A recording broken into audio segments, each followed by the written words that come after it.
Welcome to the Sales and Marketing Playbook Unleashed, the premier podcast for innovative growth strategies, hosted by two seasoned experts. Meet Evan Polin, the president of Polin Performance Group, a master in sales coaching with over 2 decades of experience. Evan is not just a consultant, he's a force in sales, focusing on mindset, planning, and skill development. He's also the co-author of Selling Professional Services the Sandler Way. Joining him is Craig Andrews, partner and CEO of Beholder Agency, an expert in growth marketing. With 20 years under his belt, Craig blends marketing creativity with strategy to propel businesses forward, making Beholder Agency a leader in effective marketing solutions. Together, Evan and Craig are here to share their wisdom on winning strategies, best practices, and transformative insights that will fuel your growth. Get ready to revolutionize your sales and marketing approach right here on the Sales and Marketing Playbook Unleashed. And welcome to the Sales and Marketing Playbook Unleashed. I'm Craig Andrews, partner in crime, Evan Polin. How are you doing today, Evan? I'm doing great. And for those of you watching on YouTube, you'll see that Craig screwed it up again, but that's okay. I'm not here to point out flaws. That's all right. That's okay. But Craig, great to see you. You too. So do you know why we call this the playbook, Evan? The Sales and Marketing Playbook? I've still been trying to figure it out. So go ahead, Craig. We call it the playbook because what we try to do is literally give you the information that you need to be successful in your business. And a lot of times that's not just the sales piece of things or the marketing details, but it's also the different things that goes around it to make sure that those two entities are flowing together very well, right? And so we have a guest today who actually has something that's a good tie between the both of us, because in every business, there's business development. Now, do you know of a single business that doesn't have business development? Not one that's successful. Not one that's successful, right? So ultimately, we have a guy here who has something that is near and dear to your heart, which is accountability, which you challenge me on all the time, right? And you do that for all your clients, correct? Absolutely. And I'm really excited to introduce our guest for today. His name is Darren Webster. He started a company called Golster. It's a company that I've been working closely with over the last 7 or 8 months. His tool is a tool that I have put all of my clients on. And as we get into it, Craig, I know you work on marketing strategy with all of your clients. I work on sales strategy with all of my clients. We can give people the best strategies in the world.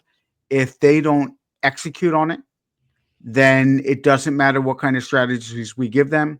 And I don't know about you, but a lot of the organizations that I talk to, accountability is a key issue, a key challenge.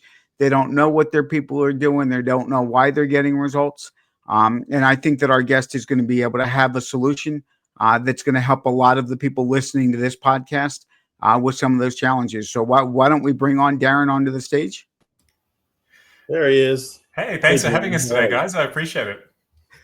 So, Darren, before we really jump in, do you want to kind of just take a minute or two to introduce yourself? Yeah, thank you again for giving me the time today. My name's Darren Webster. I'm the founder of Golster. I'm Australian, as you can tell from my accent. So I moved to the US about 2004, and I started working at Verizon as I had a 15-year career with the company. Prior to that, I was an Australian representative in kayaking or sprint kayaking. So I was on the national team for Australia, part of the Australian Institute of Sport, and then in my career, I had a fairly accelerated career through Verizon. And once I left, I decided that I was going to build an application that I would have loved as an athlete, that I would have loved as an organizational leader to help align my teams around the right goals and help them execute better.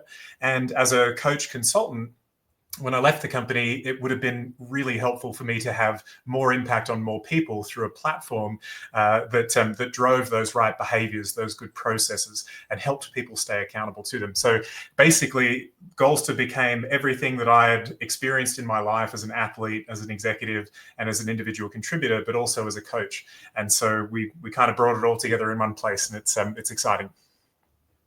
That's awesome. So you've mentioned the word accountability several times, and we'll dive a little bit more into the app in a little bit.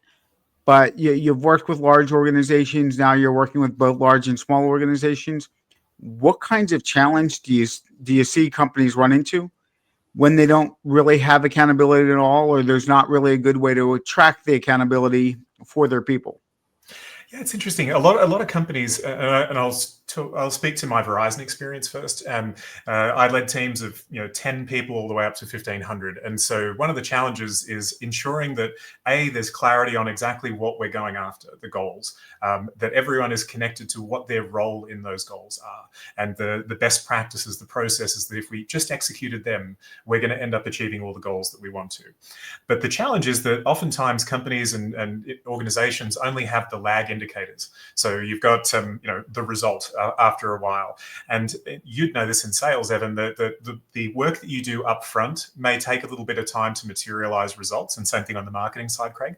But if you're executing the processes consistently, if you're constantly executing best practice, and it's served up to you in a way that you can keep yourself accountable, almost like you're putting yourself on a path to get exactly where you want to go. But unfortunately, a lot of times there's not a lot of visibility into where you are on the path, who's actually executing, who's not, and even just the ability to distribute best practices in a way that someone can just immediately execute is difficult in organizations. Sometimes the best practices aren't known, or they're sort of held by a couple of people. But what I wanted to build was something that basically we could take everything that really works, put it into an organized fashion, and all people need to do then is just execute and just be accountable for doing the things that they need to do to get to where they want to go. And really there's no secret to succeeding in anything. It's just really those who succeed are the ones that kept pushing, they kept executing, and they kept improving those best practices. And for companies, they either don't have the visibility, or it's very difficult to sort of share those and get everyone on the same page quickly. And that's one of the reasons why I built it. And the word execute, if they've got the visibility and their people aren't executing, then they can execute their people and find other people who will execute. There is the execute concept there, but I think more than anything else, I wanted this to be a very positive force. Accountability has a negative connotation to it. People, it's like even coaching sometimes. Certainly in an organization, coaching can have this sort of negative connotation. I'm going to be coached. That's what we want. Is accountability is really, I believe so much in what I'm doing here, and I'm prepared and committed to execute these things because the goal really matters. And if we could align people around goals, give them easy ways to be able to execute those best practices and make it really hard for them to not. And if we can positively recognize the progress along the way, people will definitely adopt more readily. But oftentimes, if you don't have the visibility, if you don't have the plan, if you don't have those best practices or a means with which to even track it and follow through, you're just kind of hoping that people do stuff. And that's hope isn't a strategy. Yeah, so hope is definitely not. I'm sorry, Craig, go ahead. So question I have for you, the accountability and everything sounds great. Tell me some of the industries that you kind of focus on when you're talking about using this accountability app. We know Evan uses it in the sales space, but what about where you're focusing? So we have a number of customers in different industries. It's interesting about Goalster because goals could be anything. You could put someone on the moon, or you could just beat next quarter's numbers. But we have companies that use Goalster for developmental plans for their employees. So how do we make sure that people are following through on their developmental programs and paths? How do coaches and consultants ensure that they get better follow-up and execution from the training, better retention of the knowledge that they're sharing with their clients, and more readily turn that into action. And even just this week, we've got a customer who's going to be coming on board with us. And when they first introduced themselves to me, all they said was, we need to make sure that our whole team has goals and that they're really dialed in on making sure they're doing what's required. And so there's a need out there to get alignment and clarity.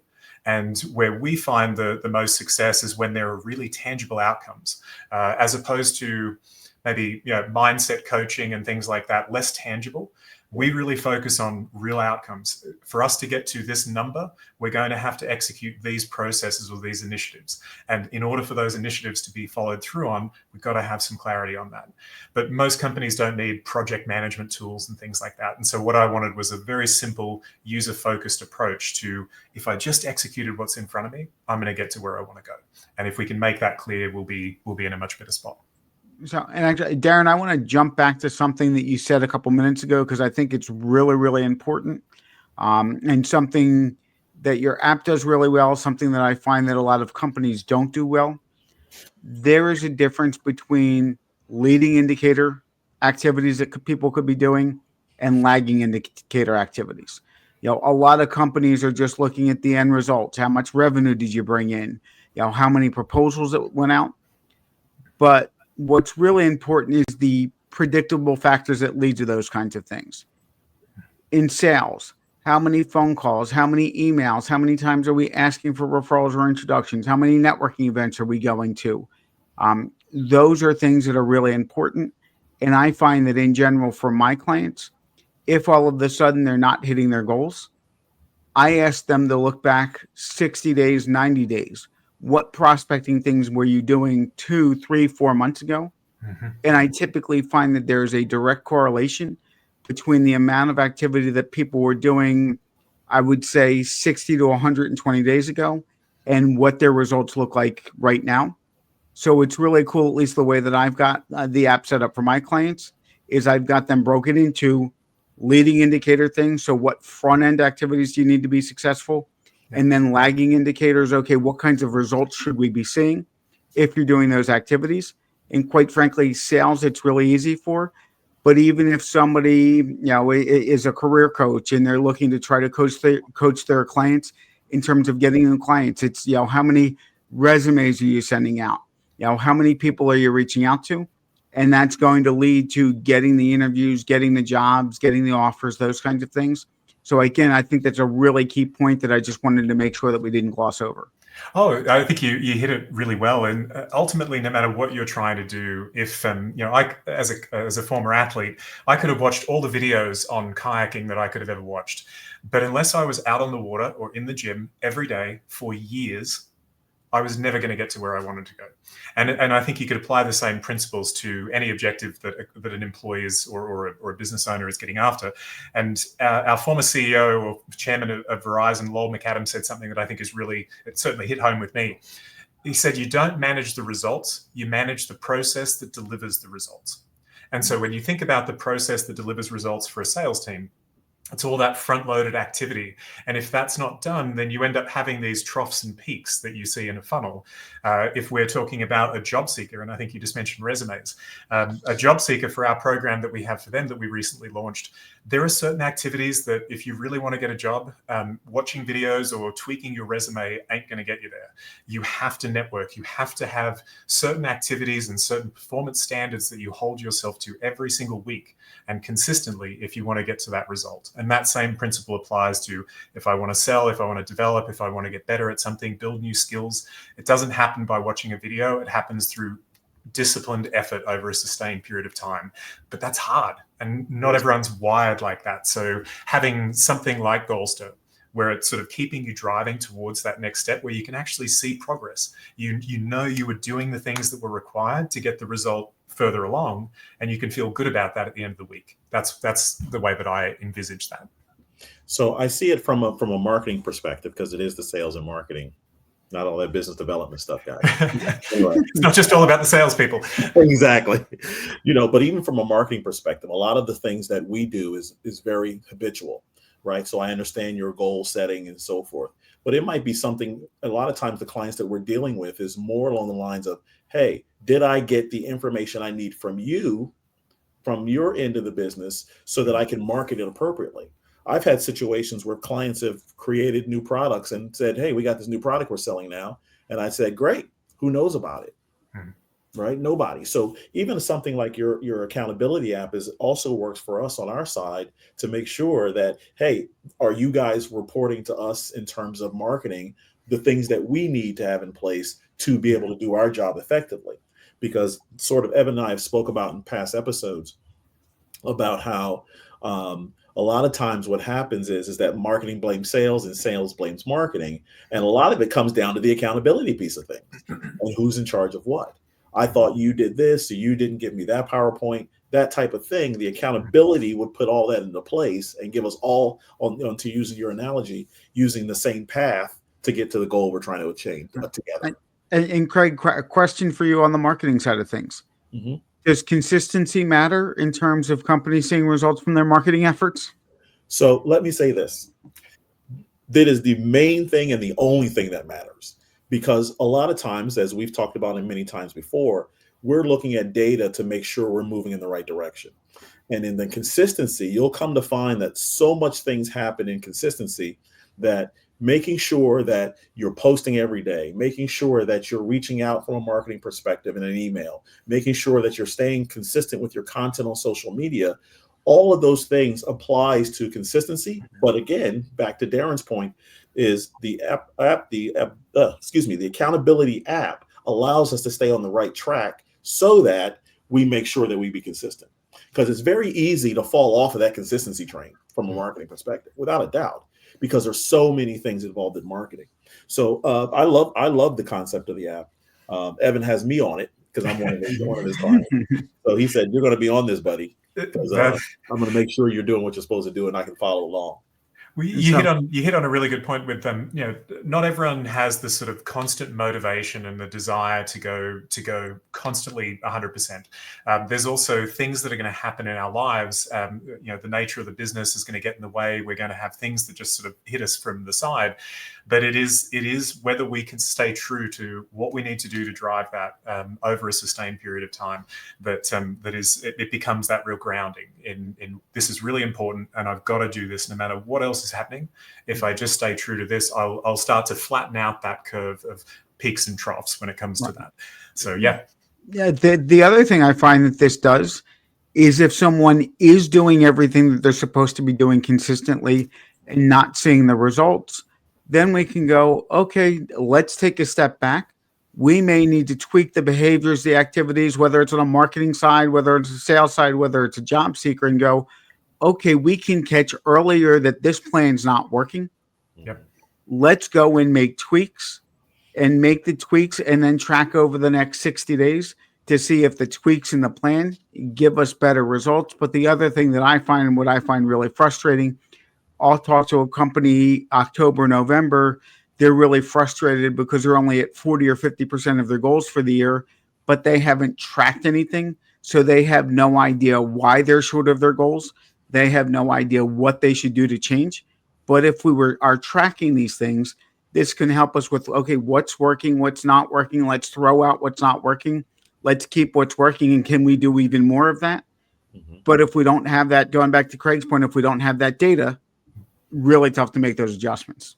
Absolutely. Yeah, part of going through the process is you're constantly looking for feedback in some way, and that feedback is I'm doing these things, but I'm not getting the results necessarily that I would have expected. Obviously, we need to tweak the things, but if it's simply a matter of I'm not consistently executing the thing that I should be doing, and that's why I'm getting the results, it really becomes a discipline issue.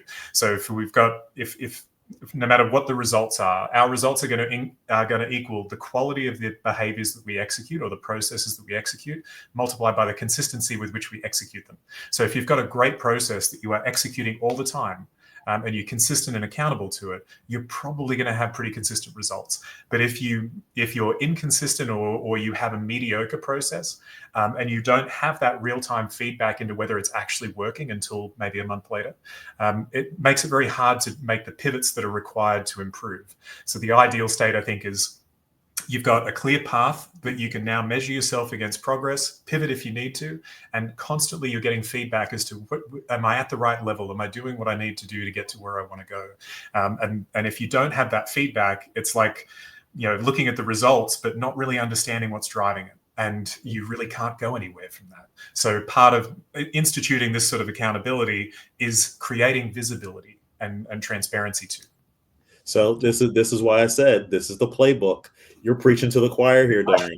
We both have been in this situation where we're saying, what's happened? I don't know. I don't know how I got to here, right? So that's why we're good at what we do. And now we're putting in yourself to kind of tie the whole pie together. Real quick question. Can you give us a real world case of a client who came to you and said, I need to get something into place here, but I don't know what? You know what I mean? Like something of that fashion. Well, I think a lot of our coaching clients, they're either just starting their business and they're sort of wanting to really get a good plan and a strategy together. They don't necessarily know what the outcomes are, but what they need is just a little bit more guidance on what are the fundamentals that I need to establish. So as an example, if I was if I was a new coach, there's going to be certain sales and marketing efforts that I need to go through. I need to have certain products or services ready. I need to have a sort of a disciplined approach to client success. And so those are all goals, but they're all processes at the same time. So we can create those based on, just the single data point of what's my objective. It could be a revenue number. It could be a certain outcome. And then you sort of back into, okay, what needs to be true for all this to happen? And then, by the way, what are going to be the biggest drivers of that? And so you go from having even a SMART goal, which might be really good, but not smart enough, I'll say. But then all of a sudden you translate that into an actionable plan that you can hold yourself accountable to, that you can connect the dots between where you are now and where you wanted to be in the future. And so a lot of customers don't know what that looks like. But then you've got others who, as I mentioned the other day, our most recent customer, very clear. We want to get to 25 million. We've got 40 sales reps that need to be part of this.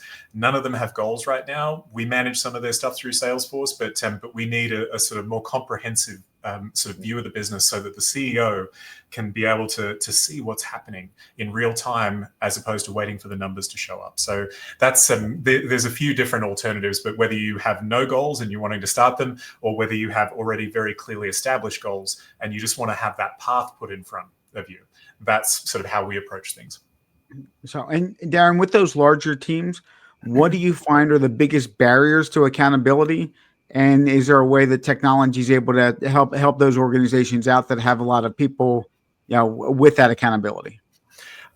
I think I can certainly speak to first my example at Verizon. So I had a team of 1,500 people at one point in multiple states, and you're relying the larger the team, the more you're relying on people in between to help facilitate the outcomes that you're wanting. And so if you can have that clarity at an organizational level around the goals, but then visibility into, okay, this team is going to be working on this component of it. If that doesn't exist right now, and with some parts of the organization that are not so metric related, it's very hard to understand sort of how you measure the success of different people, how you measure those outcomes and what they're driving every day to get to those goals. Salespeople, it's easy. There's their metrics. But if you wanted to get everyone in the business aligned around a big strategic objective, you want to make sure that everyone's role is very clear, that they're connected to it, they're engaged in it. And where I think a lot of this happens right now is you're relying on leaders to do it, and all of them are at different standards. There's generally not a good mechanism out there. Certainly Verizon, with all its money and resources, didn't have it, was a way to be able to really organize and align people around those objectives and almost put action plans in place. And so these are all fundamental to the accountability and the good strategy, but they're either reliant on individuals, or there's not clarity or not structure around what we're actually wanting to do. And so you can't, by definition, have accountability if you really don't have a good solid grounding in that. So this is one of the things that we do is, as we start to wrap up the show here, give us three tips that people should know about Goalster, how to use Goalster, whatever you want to use your 3 tips for. And while you think about it, Evan, you know where to find us, right? LinkedIn, YouTube, Facebook, all the Apple Podcasts, Spotify, wherever you find your most popular and best podcasts. That's right. And you can find us at smplaybook.unleashed.com. If you're not sure, all the links and everything are there for you to catch us and catch Darren in all of his wisdom. So you ready, Darren? I think so. So, well, if I was going to close and just give the audience just a couple of things to think about when it comes to goals and accountability, first thing is set just a few of them. Don't have lots of goals. Have maybe 3 goals that are really, really important to you. So for a salesperson, it might be obviously their quotas and things like that, but then their daily activities and weekly activities, establishing that right process. But if you have too many goals, everything can get lost in the shuffle. By definition, you've got to have some real focused priorities. The second part of that is you've got to identify what are the big drivers of success in each of these goals. So for example, if we were going to drive $25 million in revenue, there's going to be some serious initiatives that we can sort of pull the lever on that are going to help us get there. And then underneath that, now that we've got focus on how we're going to do it, what needs to actually happen and who needs to own it then becomes a pretty easy thing to put in there. And so really for us, it's about connecting just to a few big goals, making sure that you're clearing the clutter and the 100 things that you could do, and just focusing on the half a dozen things that you must do to be able to get there. And if you've then got a plan where the goal is clear, the drivers are there, and your action plan is right below it, the only thing that will stop you is if you do not go and execute. And then if you do, though, you'll start to get that real-time feedback. You'll start to know whether you need to adjust, and you're going to be a lot more successful because of having that framework. But that's the way that I set goals. That's the way I encourage our customers to set goals. Keep it simple, keep it focused on the important stuff, and make sure you execute. Awesome. Go ahead, Evan. Darren, how can people find you? How can people find Golster? Oh, we're out on we're on the World Wide Web. We're on LinkedIn. I'm very active there. We actually just launched a new product related to job seekers the other day. So basically, if anyone wants to follow us on LinkedIn, that would be great. Golster.com is a great place to see more about the application and the platform. And yeah, we'd love to hear from you. But no, I appreciate having the chance to come talk to you guys today. Awesome. So as we told you, we are the Sales and Marketing Playbook Unleashed. We're giving you the answers to grow your business year after year after year after year. And here's all the experts right here in front of you. I'm Craig Andrews. That, in my opinion, that's Evan Polin. And next to him is Darren Webster. We'll talk to you guys next time. Bye-bye.